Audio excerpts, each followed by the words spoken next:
what I'm trying to do is to help you to understand that you want to get to this place. This procrastination is very important for you.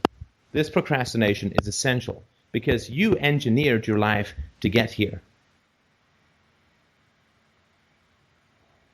I lost you. I'm not following what you mean. Like the procrastination is good? Oh, the procrastination for you is excellent. Because you didn't even feel the fact that you're feeling this procrastination is fantastic. Because you didn't even feel the procrastination in your 1.5 year long relationship. This is a massive step forward. Right. But, I mean, I've always known that I've been prone to procrastination and other things.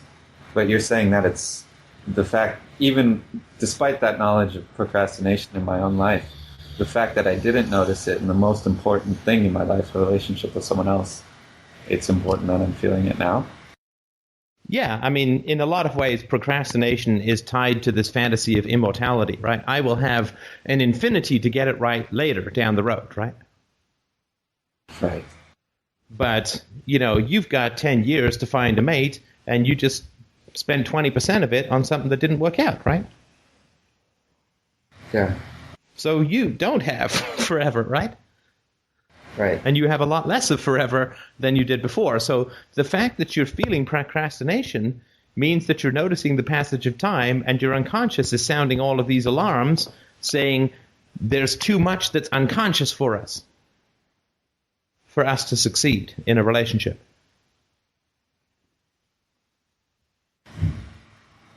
Right. Because you didn't notice time passing. In a way, obviously you did, but you didn't notice time passing when you were in a relationship with this woman, right? And not enough to do something about it, right? Right. You didn't even know that you were procrastinating, really, right? Because when I told you, you were like, "Oh my God," right? Right. Yeah. So the fact that you're noticing procrastination at the moment is really important, and really, I mean, it's something to be really proud of. I know that sounds weird. It is something to be enormously proud of. That you have self-RTR to the point where you're really beginning to notice procrastination and the difficulty that it brings into your life. But I don't feel like it's RTR that brought it to me. It's just, I don't know, it's just frustration. But I guess if I know it's frustration, then that's through RTR. I don't know, but I feel like I haven't been doing RTR. You have to look at you have to look at what you did in this relationship that is, if I understand, correct me if I'm wrong, that you hadn't done before, which was you began to really talk about your thoughts and feelings, right? Right. So this was new, right? Yeah. Okay. Yeah. So you really began to talk about your thoughts and feelings, and you bumped up against somebody else's indifference, fundamental indifference, right? Yeah. And hostility, right? Yeah. Now, tell me that was not a recreation of a childhood situation. You mean the indifference and the hostility? That you sharing what you really care about and think about and feel is met with indifference or hostility.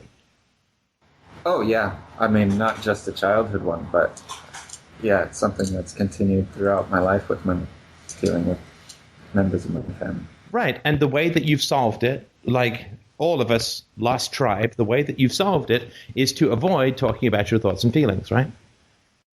Yeah. Well, because of this annoying brain viral infection of RTR, that's not really a viable option for you anymore, right? Right. So, I mean, sorry, go ahead. I was going to say part of the frustration with the procrastination recently is that the procrastination is also involved in RTR. I'm procrastinating RTRing with myself, but that is creating a lot of frustration because I know that it's not something that's I can continue. It's not something that you can continue not RTRing with yourself? Yeah, right. If I continue not RTRing with myself, I'm going to lose myself. And I know that's not something I want to do. So. Can you tell me what you mean by lose yourself? I mean, false consumption of the true self, like you've talked about before, where there's just that point where the true self can't come back. Yeah, that's not going to happen to you.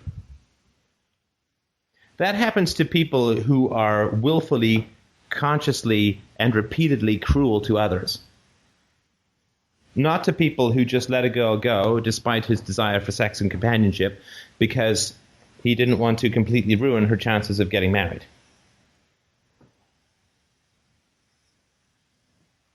Right? It's important to make sure that, and I hope that somebody who's as interested in psychology and philosophy as you are is not going to be somebody who gets swallowed up by the false self. I think of those people like my mom or my dad or, this weird freaky ass trolls on the board and stuff like that, right? Right. That's not you. There's not a big quagmire or chasm that's about to swallow up your true self. That's going to make you pretty stressed, right? Right. And it's not that I see it immediately. It's just like the thought is if the procrastination continues and I just never do it, I mean, eventually there's got to be a point where there's no going back. Back to what? I mean, there's no return from not RTRing with yourself. Okay, let's say that that's true. Do you think that it is a good way to motivate someone? Let's say you're a coach, right? Do you think it's a good way to motivate someone to come to training by saying that they will die a painful and deadening spiritual death if they don't come and train? No. I mean, if you had a kid, is that how you'd motivate your kid in baseball? No. Your soul will die if you don't come and practice. Right. No. Do you understand that that's not a way to motivate someone? Yeah. Do you think that's a good way to motivate yourself? No. Do you understand that you don't have a model of positive, kind, gentle, and encouraging motivation? Yes. Go on. I don't have a model for that. There's been no one in my life that has tried to motivate me with kindness and gentleness. It was never motivation through penalties. It was more the carrot and the stick kind of motivation. Yeah, where you get getting a lot of you get this. Do not much carrot at the moment, right? Right. Yeah, that doesn't make sense, does it? I mean, you've basically said my soul will die if I don't do this, and that's just, oh my God. I mean, that's like about as motivating as a hangman's noose. Right. I mean, it's like you're putting a curse on yourself that you'll become some sort of undead human being, right? Yeah. And that, I mean, we don't have to get into your childhood because I don't want to keep you up all day, or me up all night, more accurately. But it's clear to me that when someone wanted you to do something when you were a kid, they would just bully or bribe you, right? Right. Nobody ever said, what do you want to do? Or if you don't want to do something, I wonder why. Right. Absolutely not. Yeah, that never happened. Right. So you don't, I think, want to take on this persecution thing as an adult when you don't have to anymore, right? I mean, persecuting yourself was a perfectly viable, perfectly healthy, sensible survival strategy when you were a kid. But holding up the end of the world is nigh doom stickers at the moment to motivate yourself into becoming curious and empathetic with yourself clearly will never work, right? Yeah. You can't bully someone into having empathy. Right. You can't scare someone into being curious. especially with yourself. Yeah, you can't hold a sword to someone's throat and ask them to be gentle, right? Yeah. It's okay to be heartbroken. It's okay to have done what you did with the girl, because obviously she was using you too. I mean, this is not, and I'm not saying that's all it was, right? But it's okay to have this procrastination. It's, I would say stay away from the drinks myself at the moment, because I think you don't want to self-medicate to whatever small degree you're doing at this point.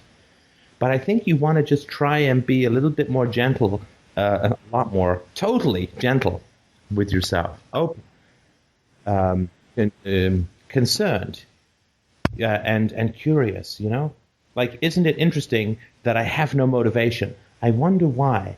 With the knowledge that you have the bedrock of being a good person who has a lot of knowledge and wisdom under his belt, and that you can explore your procrastination without your career dying, without your soul dying, without your heart exploding or your head bursting into flames.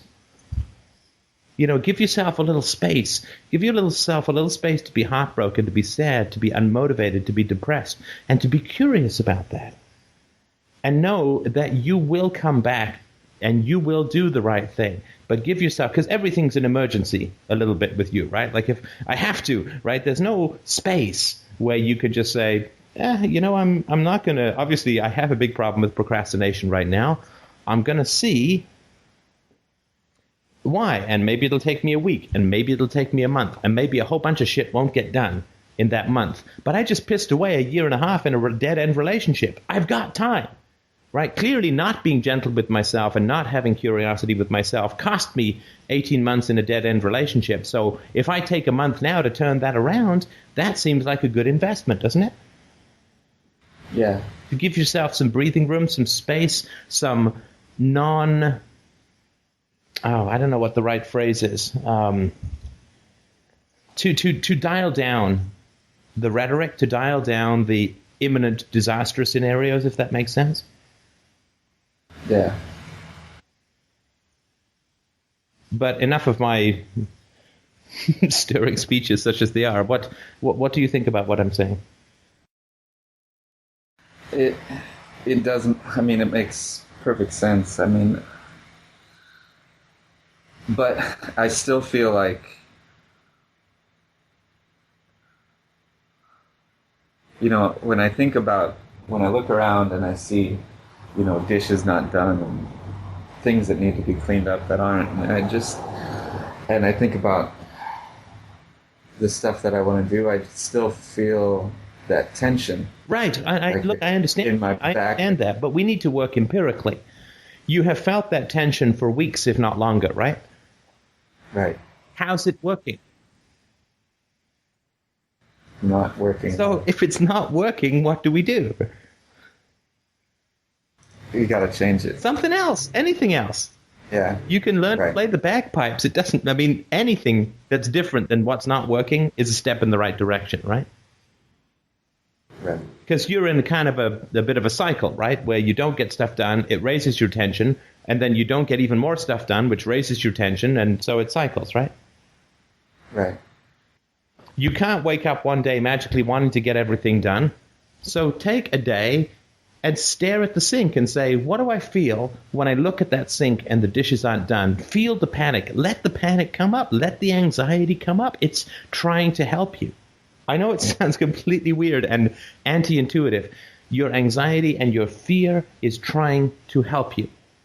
Because if you'd felt more of that anxiety and fear, you wouldn't ever have started dating this woman to begin with, and you'd be a lot further along, right? Right. So avoidance of this anxiety and fear did not help you. Trying to bully yourself now is only causing more inaction, right? Right. So do the opposite.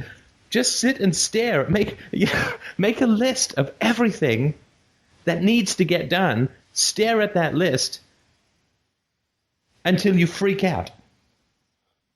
But don't do anything. Okay. Just feel the feelings. that go along with having dishes in the sink. Because only once you understand why the dishes are really there will you be able to get up and do the dishes. If you force yourself, you're just denying yourself the knowledge that you need for your future. Right. Because we anarchists are all about not forcing people to do stuff, right? Yeah. You know, it's charity, not welfare, right? Right. So how can I claim to be an anarchist when I want to rule myself? Fire your own fascist, forget the government. Right. Fire your own Franco.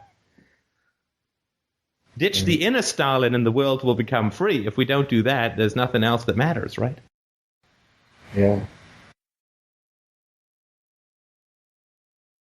It makes a lot of sense, but I still am... Part of it is I'm afraid of opening that door. Oh, I know. I know. It's a terrifying door to open. And most people will go through their entire lives doing the exact opposite of opening that door, which is inflicting all their suffering on others, right? Right. But we are made of stronger stuff than that. We know the fear, and we stare at that door, and we imagine all kinds of horrible beasts. What's scary about it is partly due to my situation is I'm afraid if I open that door, there's going to be a period of time where I'm just going to be consumed by these feelings, and I'm not in a position where I can just quit my job. If I quit my job, I don't have a visa, I can't live here. Yeah, that won't happen. Look, I went through 3 hours of therapy a week and did 10 hours of journaling a week while still holding a job down. Okay. Right? You are not possessed by insanity. Your emotions will do exactly the right thing to navigate you through. They will be, if you let them, if you don't fight them. Right? This idea that we're possessed by these emotions that will make us run off cliffs, either literally or metaphorically, is just another scare story. It's exactly the same as saying, believe in Jesus or you'll go to hell. Repress your feelings or they will destroy you, right? Without a government, it's anarchy in the worst pejorative sense, right? If we let go of this grip of control, the world will cease its orbit, right? Yeah. That's what everybody says. If we let go of control, of forcing people, of coercion, of bullying, the world will fly off into space and we'll all die, right? Yeah. But we know that it's not true. And we know that it's not true politically, economically, and we also know that it's not true psychologically. It is the control and the self-bullying that is causing the emotional distortion, and relaxing the control, relaxing the bullying, and listening to your feelings. Scary. It's not always easy, but neither is the free market easy, but we still advocate that, right? Right. Because it's just that it's fair and it's right and it's incredibly productive, right? Or you can say, okay, fuck my feelings. I'm going to keep a rigid control and battle my feelings for the next 60 fucking years.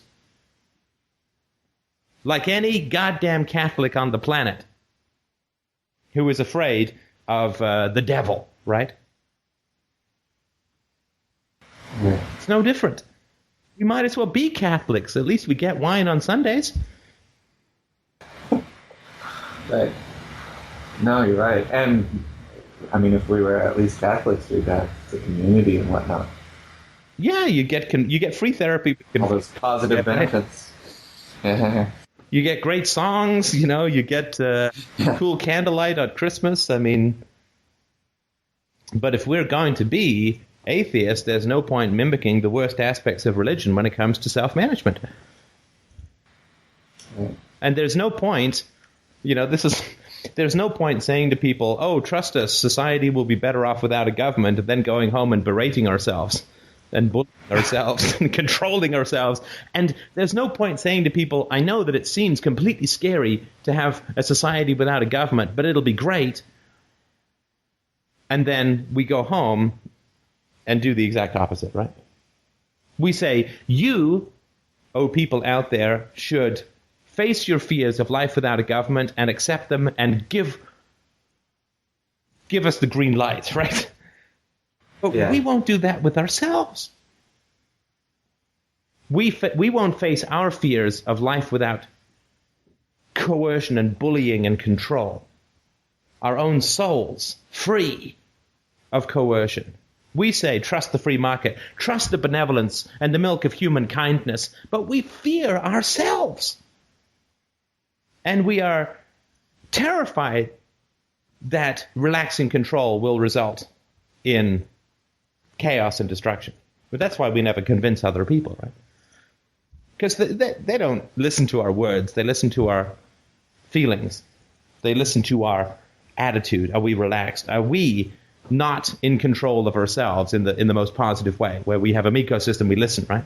Or are we a centrally planned economy advocating a free market? Right. And so I'm not saying this has nothing to do with do this so you'll be a more effective advocate for anarchy. I'm just saying that if you believe this shit, and I think you do, then live it, right?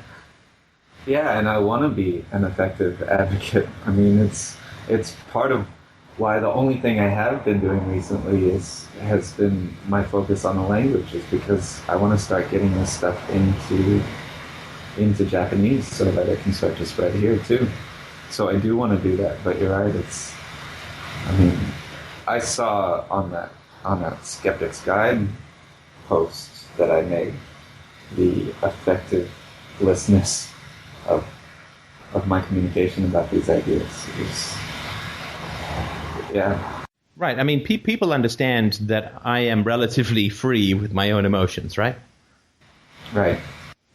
Sometimes uncomfortably so for people. It's like, he shouldn't be doing that if he's sober and has a British accent, right? But it's because of the freedom with myself that it's not easy. I mean, look, I really sympathize with this challenge that you face, this door, as you put it. It's terrifying. It is terrifying. But it is much less terrifying than what we ask of society, right? Yeah. And if we can't do it, we don't have any right to ask society to face a much bigger fear, which is life without a government, right? Because all you're worried about is, well, I might lose my job. People think life without a government is like war and slaughter and rape and right? Yeah. Mad Max. Yeah. So, I mean, I think that, the reason that I think that people find my communications useful is they get at a very deep level that I do not rule myself or bully myself. Too much sometimes, but not too much, right? Yeah. They listen to the words because of the emotional content. Nobody buys my arguments because they're such great arguments. They buy that I am free, and therefore when I talk about freedom with sympathy for people who are struggling, because, man, I totally get it. It's just a terrifying thing. But I think that it will be so much less scary once you take that first step. It's just that first step. After the first step, after you go into that door and you realize there aren't monsters, and there is light, and there is companionship, even in there, but it's just opening that door and going through, because it's all marked with, radioactive, danger, sludge monsters, biohazards, blah, blah, blah, right? Right. So, yeah, this is my prescription. You can use it. You can do something else, whatever you like, right? Stare at those dishes in the sink and say, why are they there? And don't take any easy answers. Think about your history. Think about your past. What feelings do the dishes in the sink, do your indifference, does your procrastination, what feelings does that bring up in you? Keep exploring those feelings. Think of similar situations in the past. What happened when I wanted to procrastinate as a kid? What am I rebelling against now? What am I resisting now? And how can I accept it rather than fight it? Okay. That makes a lot of sense.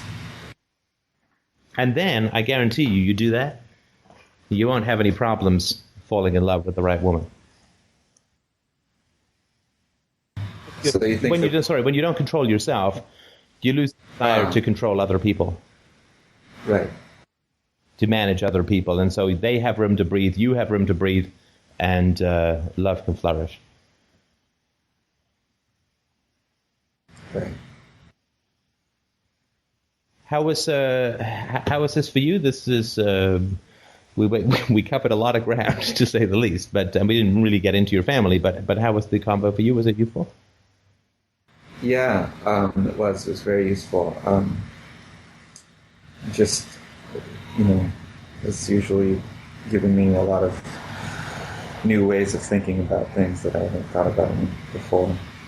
I always thought that procrastination was just this thing you have to be afraid of and not, something you can't,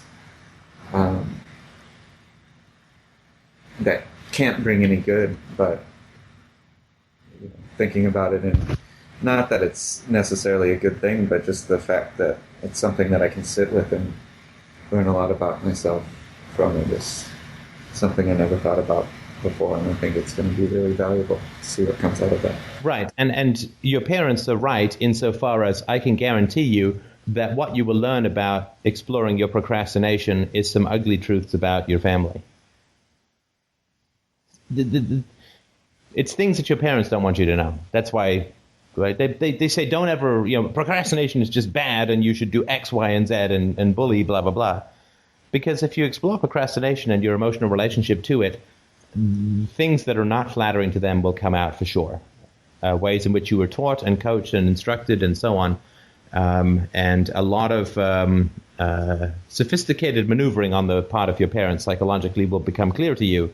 So in a sense, they are saying there's nothing good in it, but they forget to add for us, right? Right. Or not. Yeah. But they obviously don't add, right? Yeah. No, that makes sense.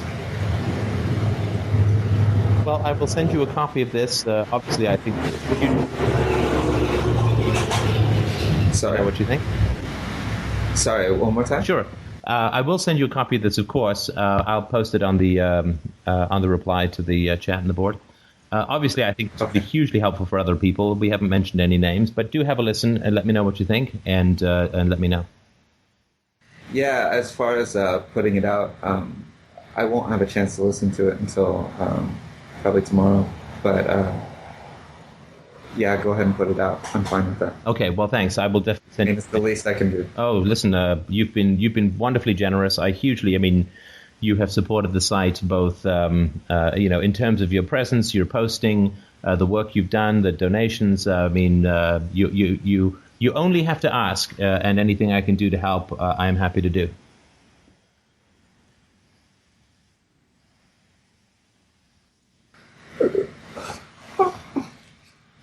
I really appreciate it. Hey, what's happening, brother? I don't know.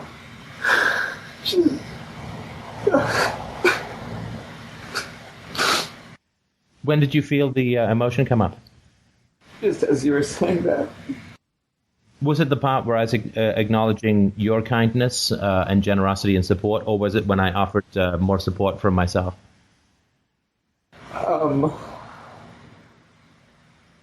Both. Right. Both. Right. Yeah, it is amazing how perpetually hungry we always are, right? And we don't even really notice it till we get food, right? Yeah. So, this tells me a lot, and this is, again, more to examine with sensitivity and curiosity within yourself, just how little appreciation you've gotten for some of the, obviously, I think you're a very generous and kind person, but how little acknowledgement it sounds like you've gotten for that in your life. Yeah. Yeah.